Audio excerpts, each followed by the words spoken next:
So today was finally the 99 Runecrafting update. The double deaths update at 99 Runecrafting was released today, as well as the law runes, the double law runes at 95 Runecrafting. Law runes and especially death runes have been in high demand the past few months, mainly because a lot of the high power or the high level weapons in this game require death runes like the Trident, or especially since bursting tasks are becoming very popular with the catacombs, death runes are required for bursting or barraging tasks. Now unfortunately, I don't exactly have 99 Runecrafting on either of my accounts. I've never been a huge Runecrafting fan, but I do have some good friends from my Discord and my Soup clan chat who did have 99 Runecrafting, Rations, and Jerry, and they went ahead and tested out an hour of the new double deaths for me. So we're going to take a look at how many death runes they managed to get in 1 hour in a little bit, but before we do that, I just want to read through the update itself. So on the 3rd of May, we asked you if you'd like the ability to craft double law runes at 9 Runecrafting, and then double death runes at 99, and today we've made that happen.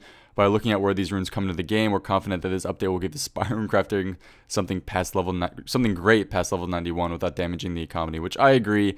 I do think there is going to be a slight drop in the death runes, but it's the first day, so we're going to see what it's like, in the next few weeks when people are actually doing this consistently. Anyways, one other big thing that may change how fast you do your runs. Again, I'm not a huge runecrafter, but if you guys do runecraft a lot and you think this will change, the game, then let me know, because they've added a shift-click function to rune pouches. So now instead of dropping them, they are now empty instead. So you can shift click on one of them and they empty the pouch in your inventory instead of needing to right click and drop. Now I believe this pretty much means that you don't need to right click empty on that anymore. You pretty much just shift click on all of them and then it will release all the runes that are inside of there, all the pure essence, and then you can craft pretty easy. And if you actually want to drop them themselves with shift click, you have to right click drop to actually drop them. So let's test out how many we can get in an hour doing this method. Thanks again to Rations and Jerry for testing this for me. So they both use the Abyss method, which is pretty obvious. It's the fastest way to get to the Death Altar, unless you want to go through, the back part of Underground Pass, or actually no, there's no other good way to do this. The Abyss is obviously the best way. You guys all know about Abyss Runecrafting. I don't really have to explain it either way. You pretty much have to go to the Zami Mage in the wilderness, and then all the different passages to the different rune altars will be there.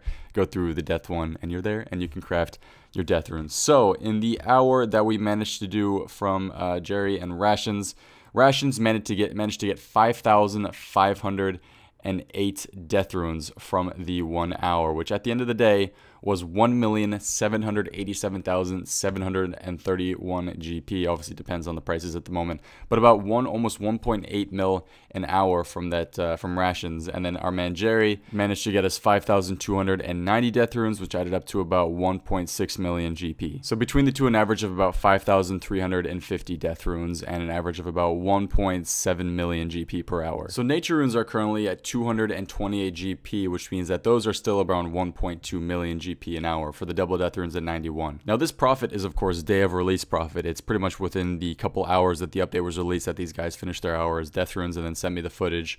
This is definitely going to change in the next few weeks, whether it's going to go down a little bit, it's going to crash a lot, these things are going to go down to like nature runes levels, we don't know, or it's going to go up in price, okay? The economy's weird, you never know about that either. Probably not going to happen though. Again, I do see it changing in the upcoming weeks. I don't know what it's going to change to, but I am curious to see what it is. If you guys, I'm like really bad with predicting this stuff, I'm really bad with merching everything, so if you guys could maybe let me know what you guys think will happen with the death runes and even the law runes, if you guys think they're going to rise in price, or even nature runes, you think that's going to affect the price of nature runes, since maybe people doing double nats are actually going to start switching to double law runes and double death runes. I don't really know. Actually, that's a good point, Stefan. Well thought out. Anyways, guys, let's see some discussion in the comments. Thank you again to Jerry and Rations for sending me that footage, and I will see you guys next time for the next video. Have a good one, and peace. Wow.